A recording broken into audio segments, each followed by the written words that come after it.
हम लोग 2 मिनट में बदल जाते हैं।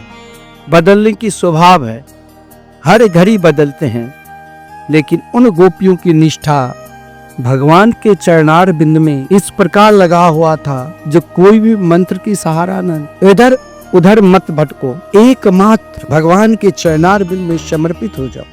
भगवान के चरणार बिंद में समर्पित होने से संपूर्ण स्वभाव को बदल देते हैं। बहुत लोग कहते हैं बड़ा बात बात में क्रोध आते हैं। इच्छा है कि क्रोध उत्पन्न ना हो, फिर भी क्रोध आ जाए। क्रोध को नष्ट करने का कोई उपाय है? लोग व्यवहारिक में कहते हैं कि क्रोध जब आवे तो जेब में दर्पण रखो, अपना मुख देख लो, पहले कैसे था और जब क्रोध करते हो तब कैसे हो जाता है। पानी पी लो, लेकिन तब भी नहीं क्रोध दूर होता है। तो क्रोध कैसे नष्ट करूं? तो भगवान श्री कृष्ण जब काली नाग को दमन कर रहे थे तो नाग पत्नी ने कहा, नाग ने कहा आपने मेरे को स्वभाव ये क्रोध दिया, उसको क्यों नहीं नष्ट करी?